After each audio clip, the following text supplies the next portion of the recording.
नमस्कार भक्तांनो, जय बाळूमामा. श्री संत सद्गुरू बाळूमामा जीवनचरित्र कथा. प्रथमतः सगळ्यांना जय बाळूमामा. बाळूमामांच्या नावानं चांग भलं. केली संतांची परीक्षा, झाली दरोड्यांची शिक्षा. इसवी सन 1951 साल चिपरे येथील मुक्कामी दत्ता बेडगे यांच्या घरी एकदा मामा गेले होते. तेथे ढोल निशाणा वगैरे सह मामांना भक्तांनी मोठ्या श्रद्धेने आणि आदराने घरी नेले. त्या दिवशी मामाने आयर न घेता साखर पाणीच घेतले आणि रात्री त्यांचा मुक्काम तेथेच झाला. मामांच्या दर्शनासाठी संपूर्ण गाव आणि परिसर लोटला होता. रात्री ह.भ.प.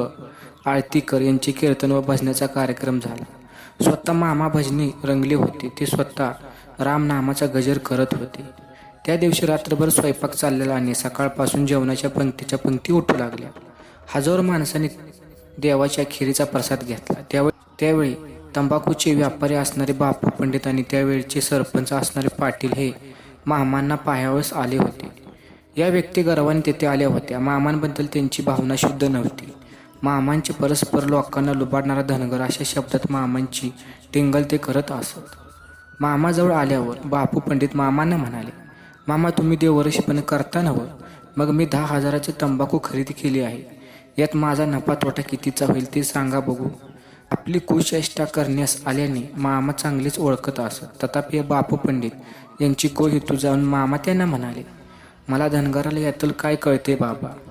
यावर बापू पंडित मामांना म्हणाले, सकाळपासून तुम्ही लोकांना पुष्कळ सांगता नव्ह म्हणून विचारलं आपलं. यावर मामा त्यांना वेशात म्हणाले, अरे जैना, तंबाखूची खरेदी काय मला विचारून केली होती काय? पुढे जमिनीवर बोट आपटून खड्या आवाजात मामा म्हणाले, या भूमीचा जन्म व्हायच्या अगोदर माझा जन्म झालाय. तू बाळू धनगराचं मनगट धरतोस वय? 6 महिन्यात तुझा फायदा तोटा अनुभवास मी सांगतो आणि तसा अनुभव आला तरच मला बाळू धनगर म्हण बरं.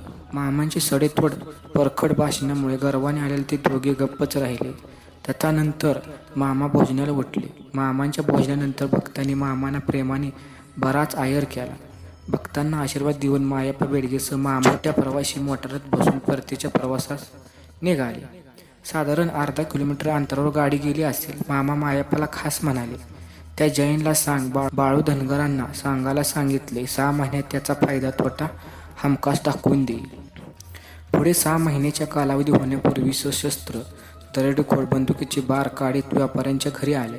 त्यांनी व्यापाऱ्याच्या घरावर दरोडा घालून सर्व मौल्यवान चीजवस्तू आणि रोकड रक्कम पळवून नेली. यावेळी त्या व्यापाऱ्याला व त्या भागातील सर्व लोकांना मामाची योग्यता उघडपणे कळाली होती. बाळूमामांसारख्या संतांची परीक्षा पाहण्यास गेल्यानेच दिव्य फिरले आणि बापू पंडित या व्यापाऱ्यास ईश्वरी शक्तीकडून शिक्षा झाली. तेव्हा संत पुरुषांची परीक्षा पाहण्याचा मूर्खपणा करू नये असा बोध याद्वारे मिळतो, कारण तसा अधिकार सर्वसामान्यांना कदापि नसतो.